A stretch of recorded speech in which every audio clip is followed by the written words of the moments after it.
네, 여기 뭐 20대 분들도 계시긴 하겠지만 뭐 20대 분들을 무시해서 하는 말씀이 아니라 제가 20대 한 후반에 설교라는 것을 시작했습니다.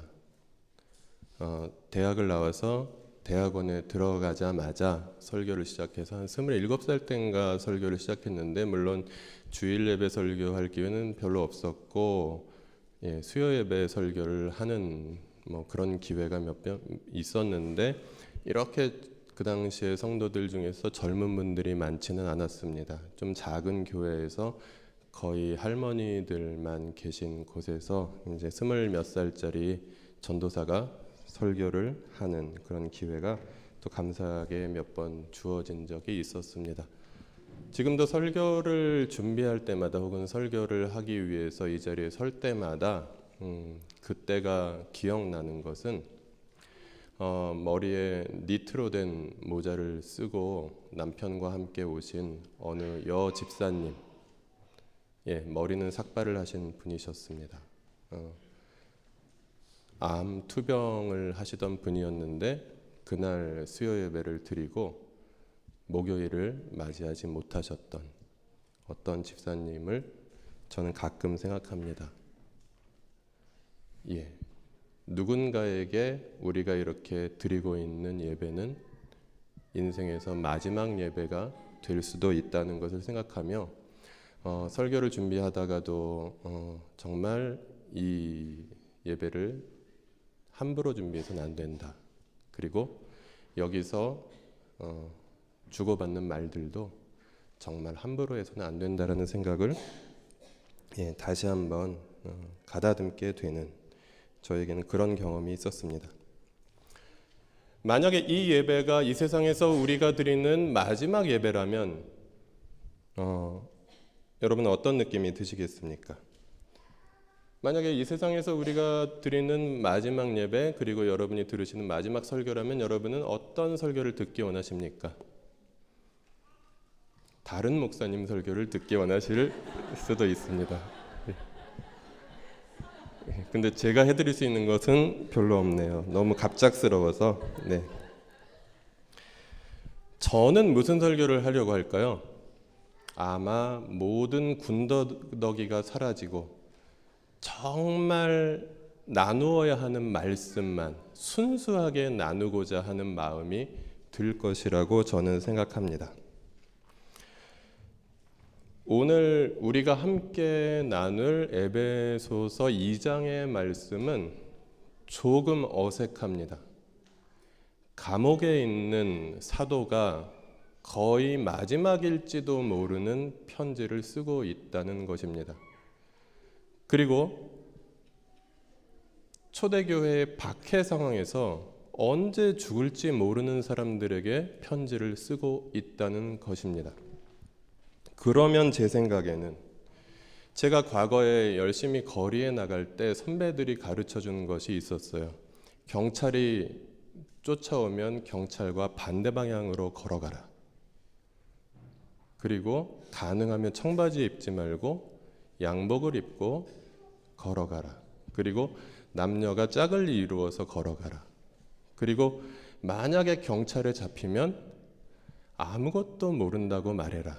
등등의 이야기를 선배들이 가르쳐 주어서 저는 경찰서에는 몇 번 가봤지만 감옥에는 한 번도 가지 않았던 그런 풍요로운 20대를 보냈었습니다. 감옥에 있는 사도가 박해로 감옥에 갇힐지 죽을지 모르는 성도들에게 편지를 보낼 때에는 이런 내용이 담겨 있어야 되진 않을까 생각합니다. 고문을 견디는 법, 박해를 피하는 법, 땅굴을 파고 은신처를 만드는 법, 그래서 어떻게든 살아남아서 믿음을 지키는 법, 이런 것들을 가르쳐야 했을 것 같은데 오늘 우리가 나눌 본문은 굉장히 의외입니다.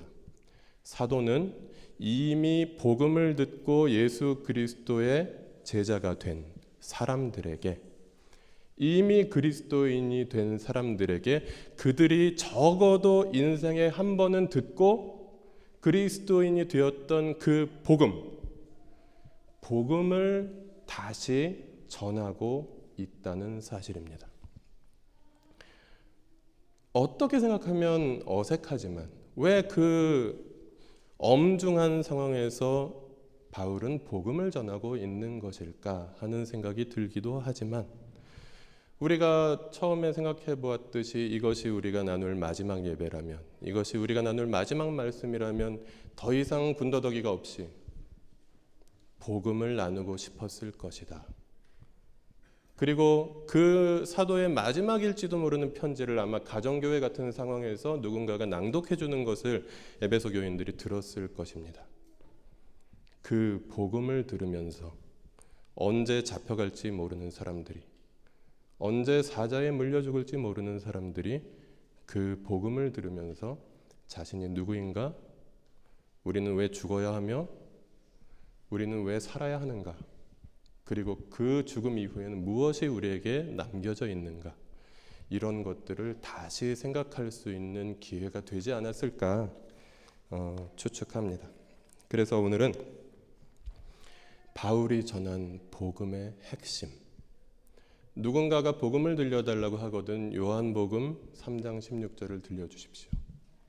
그리고 조금 더 자세히 들려달라고 하시거든 에베소서 2장을 들려주십시오.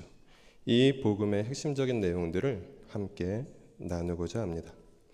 아까 공동체 소식을 전해주신 분께서 나들터라는 그 세 글자를 설명을 해주셨습니다.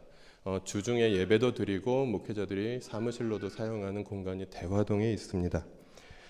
그 나들터를 얻고 공사를 하던 기간이 7월이었습니다. 한 2주 정도 걸려서 공사를 마쳤는데요. 나들터 앞에 좋은 뜰이 있습니다. 우리 뜰은 아니고 그 시의 땅에 이렇게 조성된 그 도로변 녹지인데요. 거의 저희 뜰처럼 사용할 수 있는 축복의 공간이긴 합니다만, 공사 중에 그 뜰을 바라보니까 정말 작고 앙상한 길고양이 한 마리가 있었습니다. 얼마나 못 먹었는지 어깨에 뼈가 거의 드러날 것 같은 그런 고양이가 비틀비틀 걸어가고 있었습니다. 그래서 저는 마트에서 사료를 사다가 그 고양이에게 밥을 주기 시작했습니다.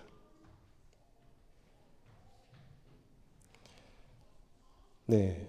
이 정도 말씀을 드리고 그리고 본문으로 좀 들어가 보았으면 좋겠습니다.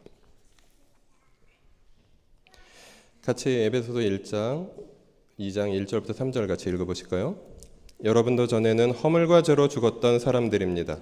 그때 여러분은 허물과 죄 가운데서 이 세상의 풍조를 따라 살고 공중의 권세를 잡은 통치자 곧 지금 불순종의 자식들 가운데서 작용하는 영을 따라 살았습니다. 우리도 모두 전에는 그들 가운데서 육신의 정욕대로 살고 육신과 마음이 원하는 대로 행했으며 나머지 사람들과 마찬가지로 날 때부터 진노의 자식들이었습니다. 바울 사도는 먼저 복음을 전하면서 이 복음을 듣는 에베소 교회 청중들, 에베소 교회 성도들의 과거의 상태가 어떠하였는지를 먼저 설명하고 있습니다. 마치 아무것도 먹을 게 없고 아무도 돌봐주지 않는 그런 말라비틀어진 길 고양이처럼 에베소 교회 성도들은 그렇게 비참한 상태였다라는 것입니다. 허물과 죄로 죽었던 사람들, 이 세상 풍조를 따라 살던 사람들, 그리고 육신의 정욕대로 살던 사람들이 바로 당신들이었다. 그리고 나도 그와 같은 사람들이었다라고 바울은 그렇게 이야기하고 있습니다. 여러분, 그 사도의 마지막 편지가 될지도 모르는 그 편지를 들으면서 이 구절을 듣는 성도들의 마음은 어떠했을까요? 부끄러웠을까요? 물론 부끄러웠을 것입니다. 자신들의 과거를 사도가 그렇게 적나라하게 정확하게 지적해 주고 있기 때문에. 그러나 그들에게 자신들에게 임박한, 자신들에게 닥쳐올 박해에 대해서 그들은 아마 이해가 되기 시작했을 것입니다. 그들이 만약에 죄 가운데 계속 살았다면 그들은 박해를 받을 이유가 없었을 것입니다. 그들은 만약에 이 세상 풍조를 따라서 계속해서 살았다면 그들은 박해를 받을 이유가 없었을 것입니다. 그들은 자신의 육신의 정욕대로 살았다면 더 이상 박해를 받을 이유가 없었을 것입니다. 오히려 아주 편안하게 잘 살 수 있었을지도 모릅니다. 그들이 황제를 주라고 고백만 했다면, 그들이 에베소에 서 있는 그 거대한 아르테미스 신전에서 제사 지내는 일만 계속했다면, 그냥 남들 사는 대로 똑같이 살았다면 그들은 결코 박해를 받지 않았을 것입니다. 그래서 그들은 자신들에게 임박한 그 박해의 상황이, 그리고 그들이 걸어가야 하는 그 고난의 길이 아마 이해가 되기 시작했을 것입니다. 그리고 그들이 깨달은 그 자신들의 과거의 그 비참했던 상황은 우리들에게도 똑같이 그러한 깨달음을 줄 수 있을 것이라고 생각합니다. 여러분, 여기 계신 여러분들 가운데에 오늘 본문이 말하는 것처럼 그렇게 심각한 삶을 사셨던 분은 아마 안 계셨을 것입니다. 전부 저보다 착하게 생기셨어요. 사실 제가 얼굴로 따지자면 이게 목사 얼굴입니까? 어떤 산적이나 그런 쪽에 더 어울리는 얼굴 아닙니까?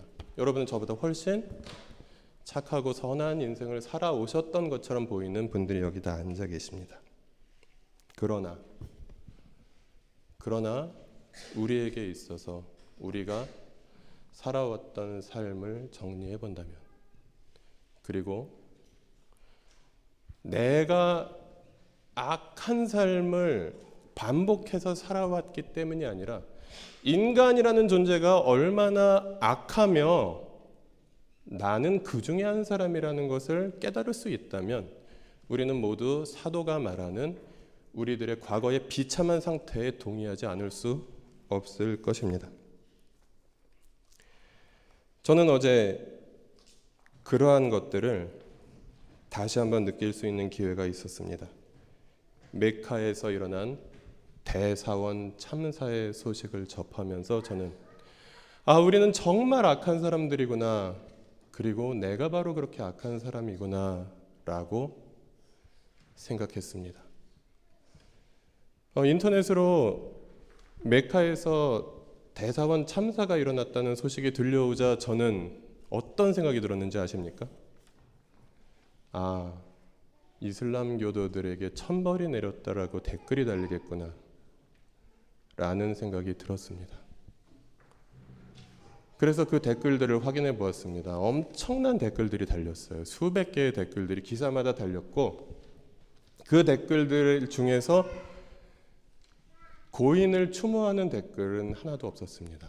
대부분 말로 표현하기 부끄러울 정도로 심각한 언사로 잘 됐다, 그 테러리스트들, 아니면 일부는 기독교인들이 써놓은 음직한 그런 글들이 있었습니다. 하나님을 믿어야 된다.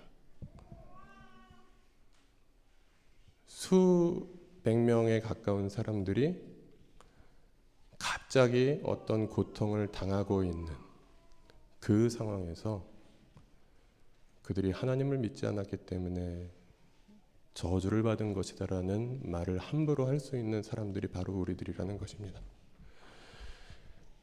혹자는 이렇게 말할 것입니다. 그런데 댓글 다는 사람들은 다 초딩들이다. 그렇다면 더 문제 아닙니까?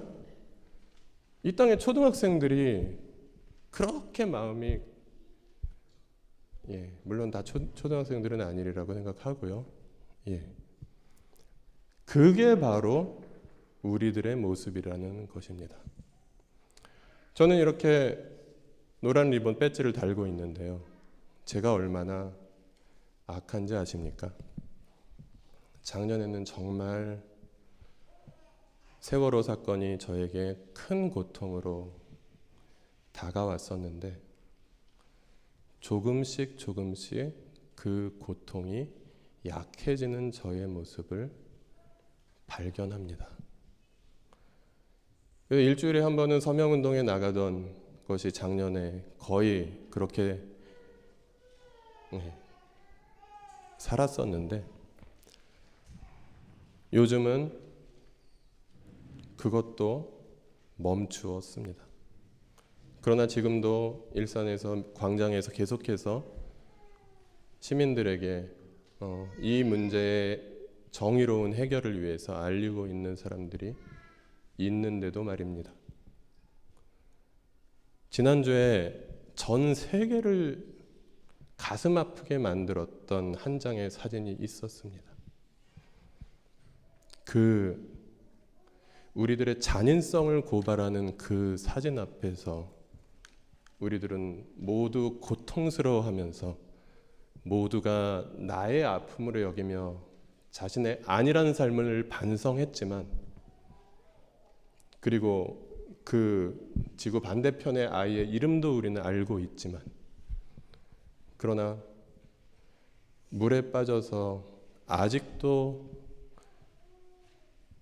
시체조차 나오지 못하고 있는 6살 아이의 이름은 저는 모르고 있었습니다. 아니, 알고 있었지만 잊어버리고 있었습니다. 이것이 우리 모두의 인간이라는 사람들의 마음에 간직되어 있는, 예수님을 만나기 이전에 우리 모두가 가지고 있는 본질적인 악함이라는 것입니다. 그런 존재들이 에베소 교회 성도들이 되어서 지금 사도의 마지막이 될지도 모르는 편지를 듣고 있으며, 그리고 오늘 여기에 모여서 함께 그 말씀을 나누고 있다는 사실입니다. 이어지는 말씀 같이 읽어보았으면 좋겠습니다. 11절부터 13절 상반절까지 같이 읽겠습니다. 그러므로 여러분은 지난날에 육신으로는 이방 사람이었다는 사실을 명심하십시오. 손으로 육체에 행한 할례를 받은 사람이라고 뽐내는 이른바 할례자들에게 여러분은 무할례자들이라고 불리며 따돌림을 당했습니다. 그때 여러분은 그리스도와 상관이 없었고 이스라엘 공동체에서 제외되어서 약속의 언약과 무관한 외인으로서 세상에서 아무 소망이 없이 하나님도 없이 살았습니다. 여러분이 전에는 하나님에게서 멀리 떨어져 있었는데, 그렇게 죄악된 삶을 살아가던 사람들의 비참한 상황은 단지 그들이 죄인이기 때문이 아니라 그들이 도무지 구원받을 수 있는 가망이 없는 존재들이었다라고 사도는 말하고 있습니다.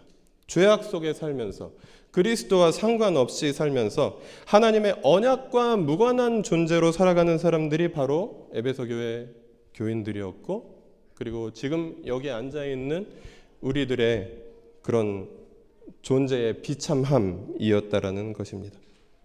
그렇게 하나님 없이 살다가, 그렇게 예수님과 상관없이 살다가 그렇게 죽어갈 수밖에 없는 비참한 자들이 바로 우리들이었다라고 사도는 이야기하고 있습니다.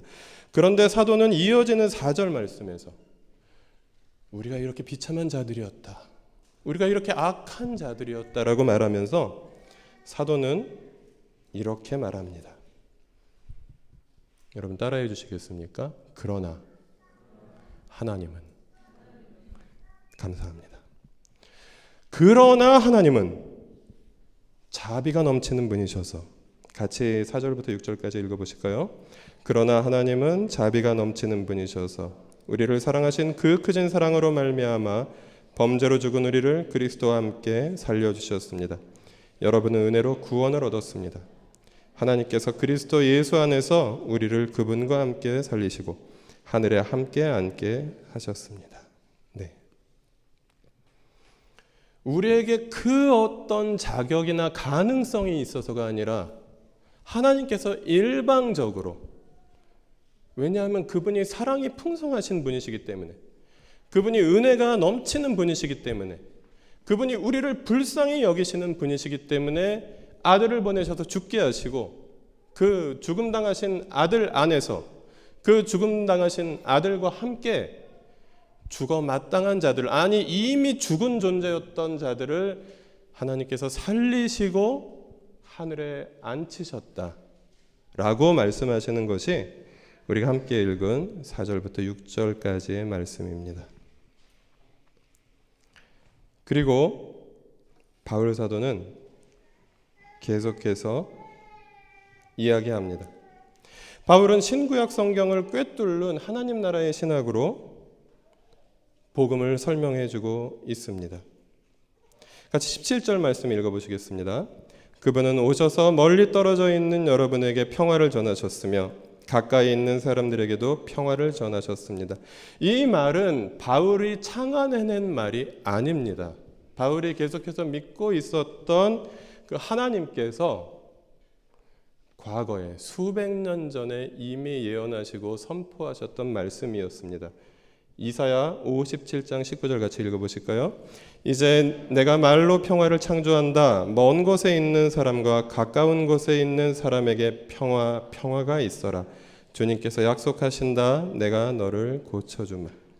예, 이 이사야에 나타나고 있는 메시아 사상, 그리스도 사상은 계속해서 스가랴로 이어져서 발전되고 있는 모습을 우리에게 보여줍니다. 스가랴 9장 10절 말씀 같이 읽겠습니다. 내가 에브라임에서 병거를 없애고 예루살렘에서 군마를 없애며 전쟁할 때에 쓰는 활도 꺾으려 한다. 그 왕은 이방 민족들에게 평화를 선포할 것이며 그의 다스림이 이 바다에서 저 바다까지 유프라테스 강에서 땅 끝까지 이를 것이다.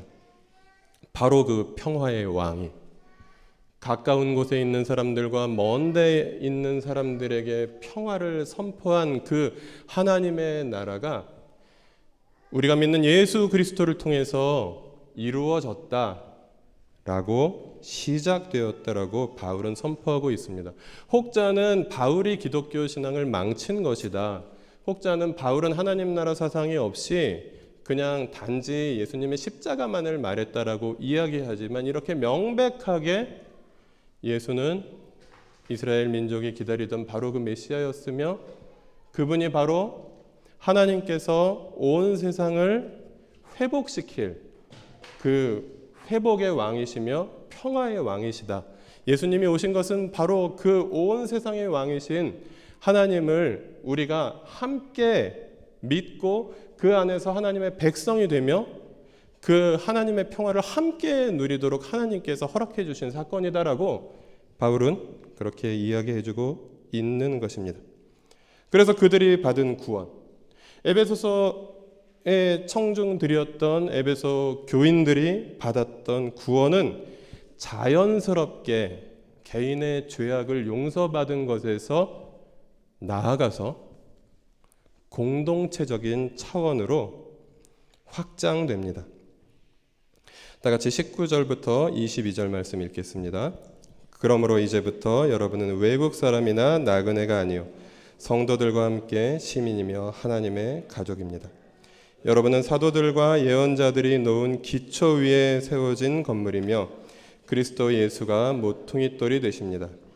그리스도 안에서 건물 전체가 서로 연결되어서 주님 안에서 자라서 성전이 됩니다. 그리스도 안에서 여러분도 함께 세워져서 하나님이 성령으로 거하실 처소가 됩니다. 네, 아까 서두에 박해를 당해서 이제 언제 죽을지 모르는 이 성도들이 마지막이 될지도 모르는 그 사도의 편지를 함께 읽고 있었을 것이라고 말씀을 드렸습니다. 그들에게 이 편지가 도착해서 그들이 함께 공동체로 모인 자리에서 이 편지의 내용들이 낭독되었을 때 그들은 이제 더 이상 우리는 언제 죽을지 모르는 박해를 앞둔 그 비참한 존재들이 아니라 이제는 우리가 당장 내일 죽는다고 해도, 그리고 가장 비참한 죽음을 이 세상에서 경험한다고 해도 우리는 비참하고 부끄러운 존재들이 아니라 하나님의 가족이며 성령의 전이다. 이제 우리는 하나님 나라의 시민이다. 하나님 나라의 시민으로서 황제의 숭배를 거부하고 오직 하나님께서 주인이시다, 예수가 메시아이시다라고 선포하고 그 삶을 살아가기 때문에 우리는 죽을 수밖에 없지만 우리는 기쁘게 그 죽음의 길을 갈 것이다 라고 자신들의 신앙을 되새기며 감사할 수 있었을 것입니다. 그리고 중요한 것은 그들은 결코 혼자서 신앙생활을 하던 사람들이 아니었다는 것입니다. 조금 전에 제가 고양이 이야기를 해드린 적이 있었습니다. 그 어리고 연약한 고양이에게 몇 번 사료를 부어주고 그렇게 했더니 조금씩 살이 오르는 것이 느껴졌습니다. 그리고 처음에는 굉장히 많이 경계하던 이 고양이가 이제는 나들터 데크에 누워서 햇볕을 쬐이기도 하고, 그리고 처음에는 다가가면 멀리 도망쳤다가 사료를 놓고 제가 숨어 있으면 그제서야 사료를 먹으러 오던 아이가 이제는 아직도 제가 무섭게 생겼기 때문에 도망을 가긴 가지만 그래도 조금씩 가까이 오는 것을 저는 감사하는 마음으로 바라보곤 하고 있습니다. 근데 또 재미있는 일은 이 고양이가 복음을 전하고 있다는 것입니다. 저 교회에 가면 먹을 것이 있다. 그래서 처음에 한 마리 아기 고양이로 시작된 그 고양이 먹이기가 이제는 동네 고양이들이 한 7마리 정도가 뭐 단체로 와서 이렇게 먹진 않습니다만 왔다 갔다 하면서 밥 먹고 가기도 하고 놀다 가기도 하고, 그런 모습으로 그들의 복음을 전해주고 그리고 그 아이들이 공동체를 이루는 그런 모습들을 저는 감사하게 바라보고 있습니다. 그런데 그들에게 행복한 일만 있지는 않습니다. 우리가 복음을 받아들이는 사람으로서 그리스도인의 공동체에 속한 사람들로서 늘 좋은 일만 있지는 않듯이 그들의 묘생에도 위기는 있습니다.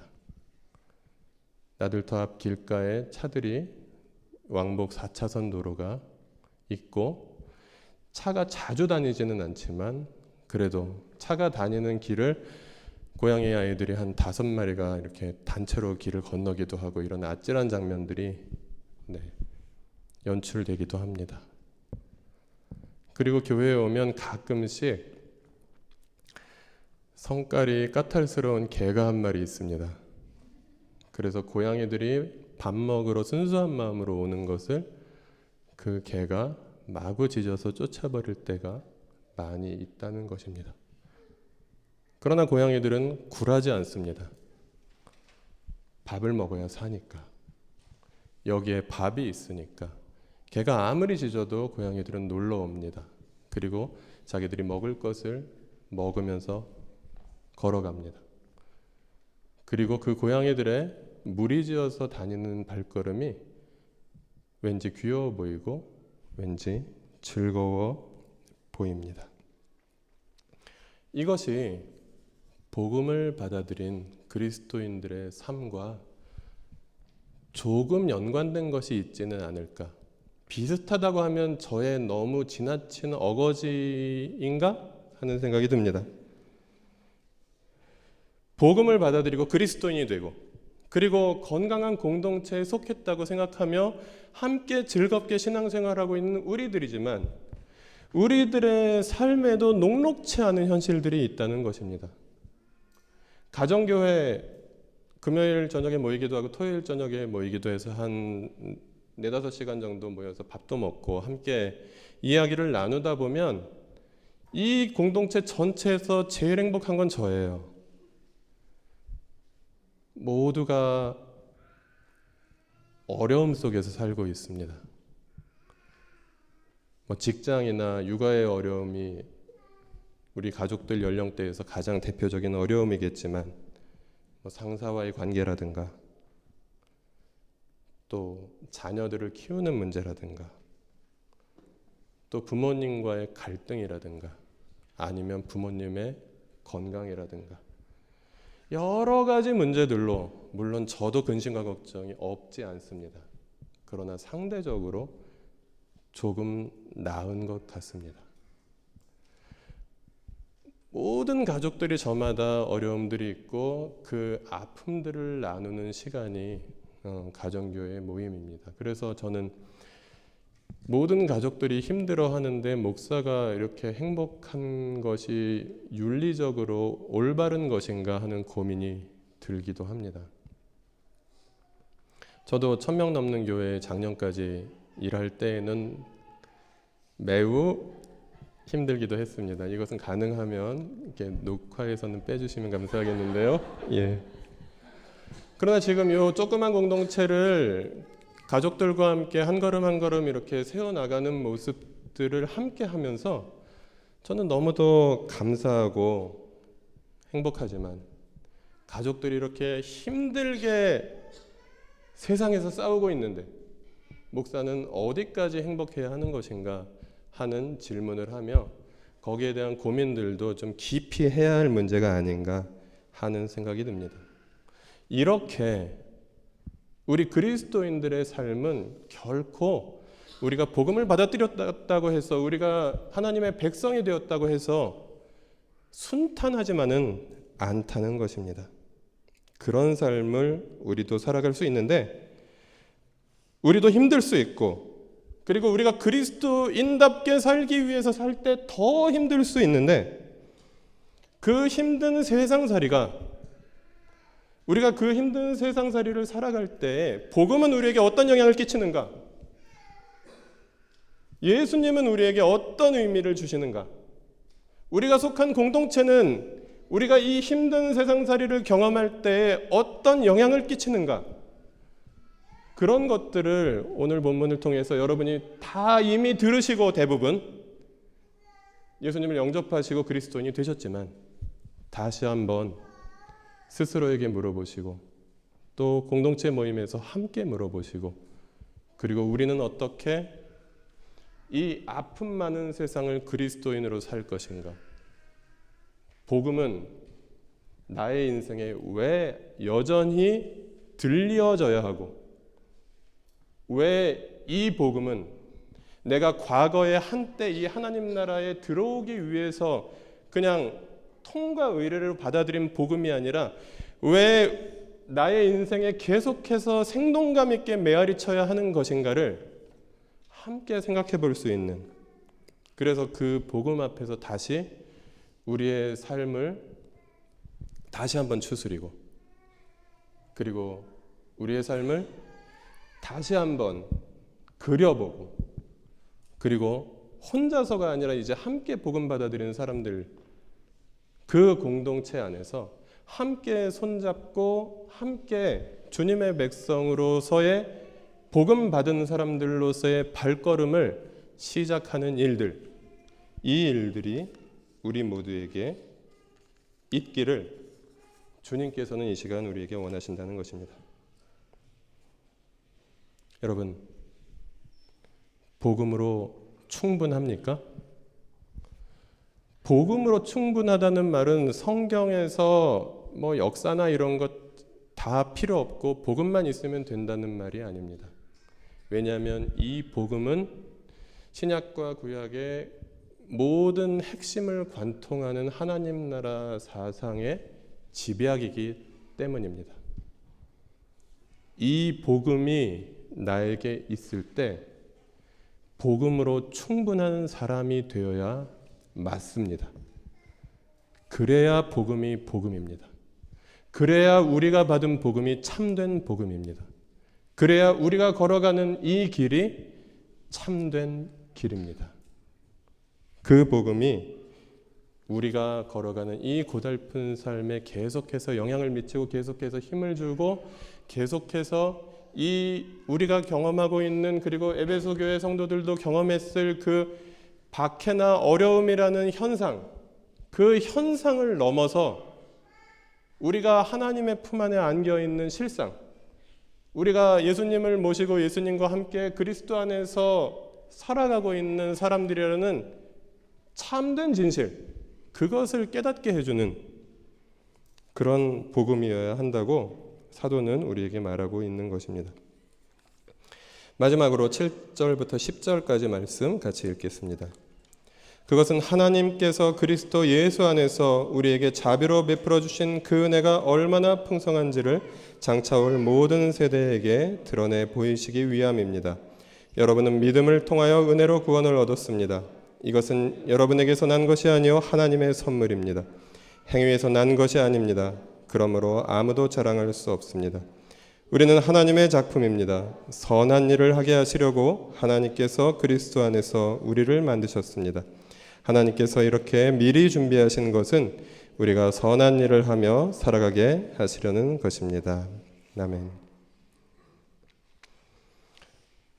7절부터 10절까지의 말씀은 무엇을 말하고 있습니까? 저는 두 가지 정도를 생각해 봅니다. 구원은 하나님의 선물이라는 것입니다. 우리가 자격이 있어서 주신 것이 아니라 하나님께서 선물로 은혜로 주신 값진 것이다라는 것입니다.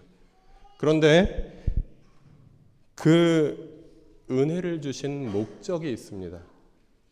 7절과 10절이 두 가지로 이야기하고 있는데, 하나는 장차 오는 모든 세대에 우리가 받은 그 풍성한 자비를 계속해서 전수해 주라는 것입니다. 그래서 우리는 누군가에게 이 복음을 이야기합니다. 그래서 우리는 이렇게 어린 아이들을 데리고 와서 함께 예배를 드립니다. 그래서 우리는 우리의 다음 세대를 키우는 꿈을 꾸며 우리는 그래서 복음 전하는 삶을 살아갑니다.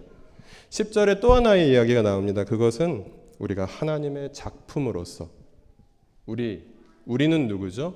교회죠. 이 공동체가 하나님의 작품으로서 선한 일을 하려는 목적을 가지고 하나님께서 우리를 공동체로 부르셨다라는 것입니다. 그래서 하나님의 작품으로서 선한 일을 행하는 공동체, 그 공동체를 우리는 함께 세워가고 있는 것입니다.